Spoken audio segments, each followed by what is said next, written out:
The Mule is directed by Clint Eastwood and also stars Clint Eastwood, and it also stars Bradley Cooper, Lawrence Fishburne, and among others, and Andy Garcia and Michael Pena. And this is based on the true story of Leo Sharp, who, if you remember, it was a story that took place where 2011, where this World War II veteran in real life, he was World War II veteran that was doing drug runs for the Sonolia cartel. And basically, he was doing a lot of drug runs to earn money to basically do like a kind of a Robin Hood kind of thing, where he was doing it to try. Basically, he was never part of his family's lives. He's got weddings and stuff he can't afford. He's losing his house. Like I said, his granddaughter, he missed his daughter's wedding. Just never had money to provide when it needed to. So I guess this kind of suckered him into wanting to do this to make a bunch of money. And for the movie, Eastwood changed the character, the real life guy, his name in this version. His name is Earl Stone. Yeah. And basically, it's the same. He much like in the real life case. He plays a Korean War. This time a Korean War veteran who is doing the same thing. He's doing drug runs for the cartel, and to try to provide for his family, since he's been estranged from them for the last 12 years, and he tries to make amends and everything as a way to get back, as a way to make peace. Now, here's some backstory for you. Now, I'm a big fan of Clint Eastwood's films and what he's directed and starred in the past, and he's had a lot of hit and misses over the last few years as far as directing films. Especially this year, which was probably his worst ever directing movie of his all-time career. 1517 to Paris. 1517 to Paris. Yeah. But lately he's not been at his strongest suit. Yeah, but for every movie that he makes, like Gran Torino or American Sniper or even Mr. River, I'm always down for a lot of different movies that he makes. Yeah. I'm just not really always too big on his movies that are based on actual events that take place. The problem with him, and he used to do them very well with the actual true stories. Now that he's pretty much told, either he's told or somebody else has already told the story. Yeah. I feel like he's nitpicking shit. The Paris one was no disrespect to the real life events of that, but he went after something that lasted like 20 minutes. Yeah. And he made a story out of that. That's impossible. That's what I'm saying. This one, as much there's way more story to be told in this one, there still lacks a lot of other stuff going on in a movie that you need for a movie, a formula. That's what I'm saying, yeah. But going into this, though, this got me curious because I actually wanted to see, it's good to see that Eastwood actually came back on camera again, because he's always been behind the scenes for the last 10 years or so. I mean, as far as his directing films. Because he said Gran Torino was his last one, and then he did that Trail with the Curve film in 2012, which I didn't see, but he didn't direct that. But as far as his last, directing and starring film, this is his first one since Gran Torino. Yeah. And so I got really curious about this because I kind of thought, going into it was kind of going this kind of Breaking Bad type kind of thing that he was playing. So I was really getting curious with that. After upon seeing the film, I can say that while it wasn't great, I did feel like it was still pretty doable. I thought it was pretty just decent standard. Really, I mean, not really good. I'm just saying. It's good. It's good. I did see over amount of hate on this, which got me kind of worried. Because people compared to this film, the 1517 in Paris, I highly disagree to the highest form. Yeah. I don't see how the hell you can make this movie and that movie comparable. Yeah. I mean really, this isn't that bad of a movie. There's similar problems that movie had. We'll get into with this, but this is night and day compared to that movie. Yeah. But going into the pros with this, I can say that always, Clint Eastwood was so great in this movie. Not only does it's great to see him back on the big screen and, carrying a film like this, that, with this kind of level, but he's playing a different type of character that I've never really seen him play, where he's kind of playing a similar kind of semi... Now he's not a dick, but he's playing a nice version of Gran Torino. Yeah. Because in this film, there are some racial slurs thrown out there.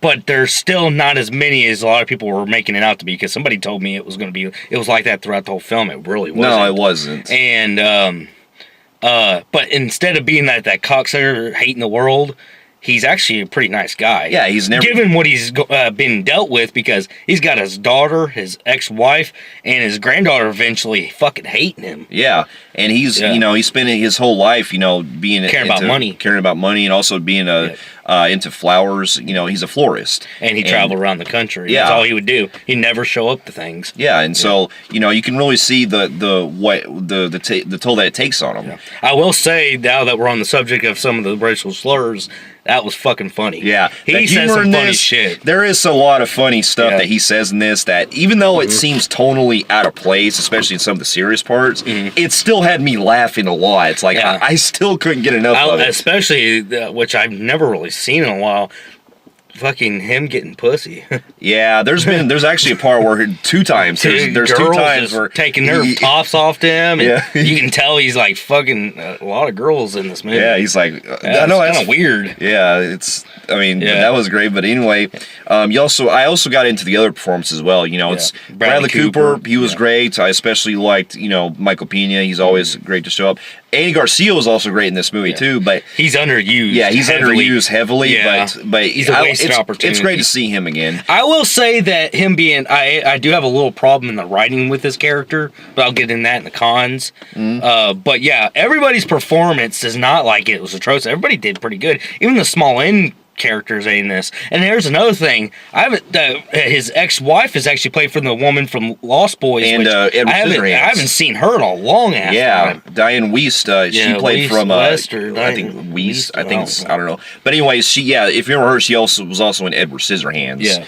And it's great to see her again. Yeah. And also Clint Eastwood's real life daughter plays his daughter in this movie. And so he's known to like to do that sometimes. But anyway, so the cast was good. But what got me into this movie the most was I was really wondering where the movie was going to go with this whole plot with him having to take these runs, because basically Eastwood has to set up these drug runs because he gets behind on money and stuff, and he's down on time, especially not getting along with his family. So a guy he's trying to make up for lost time and to give it men's end.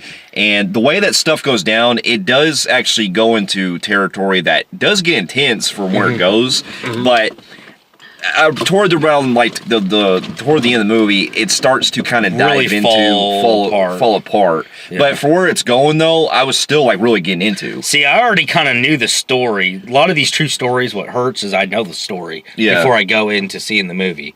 And a lot of them, I happen to know the story really well, and I knew how the outcome was going to be. Yeah. I was just waiting on to see how it lands.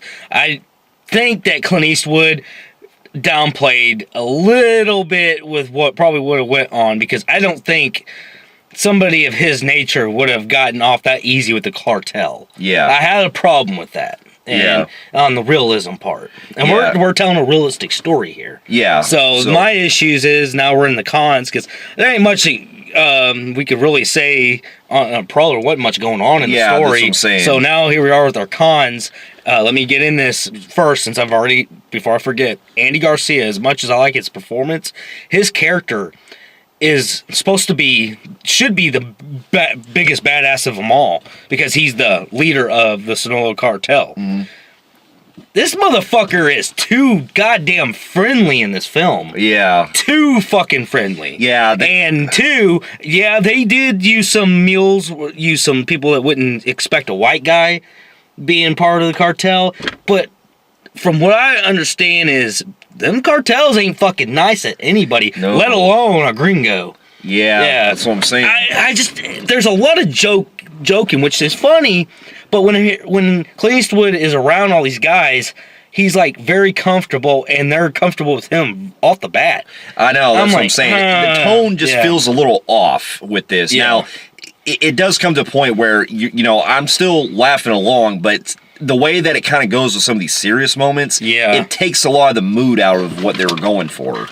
And not only that, the serious moments I notice are the scenes that are short-lived. They are, there's scenes that are kind of glossed over, especially toward the end, that are supposed to be impactful and that they're meant to be. It's just that I didn't really feel much of that emotion like the movie was trying to present itself. The movie is written surprisingly so short that you get Bradley Cooper. He's this new DEA guy that moves in this region, and he works for Michael Pena.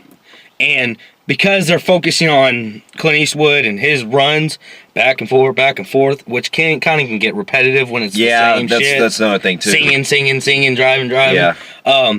They turn their focus on out of Bradley Cooper's character and all them, and it just seems like in pieces they're getting so far ahead of getting ready to catch him. It's like, how the hell did you catch him that quick? That's what I'm saying. I'm like, it's leaving so much out. Yeah, because we're mainly just focusing on Clint Eastwood having fun. Yeah, and also another problem I have is that kind of goes into some of the editing they do, because there's some sequences where, like, the amount of time that's kind of like in the beginning, it's not really too clear, like, where we're at, because the beginning of the film we see that it's still in current times, but then it jumped back to a flashback about 12 years ago. Yeah. And then basically it goes. Yeah, that came out of fucking nowhere, and he looks the same. Yeah, it's like no age change. I'm like, I doubt he would have looked that same in 12 fucking years. I had a problem with that, and I also had an issue with kind of how, like, the cartel, because one of the cartel guys, what the fuck is a cartel member doing at his granddaughter's wedding to get-go? Because that dude approaches him and says, I like you. You need a job, here you go. Yeah, that just came out of nowhere. A cartel guy isn't just going to randomly go Tom, Dick, and Harry and say, I mean, you could get the idea, I'm going to trust you with kilos. You could get the idea that, you know, he knows a guy who knows a guy who works in the cartel. Well, knows a guy. It throws a lot of shit out of whack, because we're led to believe. I mean, think about it for a second. Clint Eastwood's this old, white, just everyday man that probably looks like he might go to church on Sundays. Yeah. He would really get involved with drugs where he'd want to. It doesn't explain what makes him choose to go the drug route. Yeah. You would think there'd be some kind of fear, like, I'm hauling something here, and it ain't fucking. Well, I mean, it ain't fucking Band-Aids. Yeah, they never touch base on that. Yeah, I got you. It's just like, oh, cool. I'll trust hauling cocaine.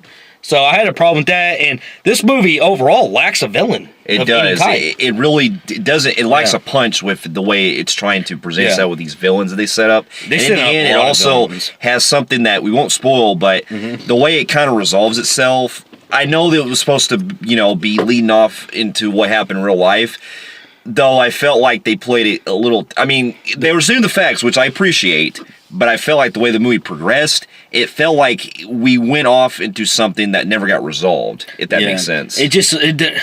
Like, there's parts where, like, it's supposed to be, because it's typical in drug movies where shit goes down, and then people are going to have to change the way they run their cartel business, where they approach the guy and say, we're not fucking around. You better give our shit, or not do this wrong, or not be late or something, or we're going to fucking kill you. Yeah. And then going back on their word and saying, oh, let's just give them another opportunity. Cartels don't fucking do that. I love Eastwood, but you need to do your research on drug, because I doubt a lot of this was that easy for the real man. Yeah. I highly doubt it, especially the Sinaloa cartel, which is actually them and Zetas are supposed to be the most scariest people to work for. Yeah. Like, they're dangerous as a motherfucker.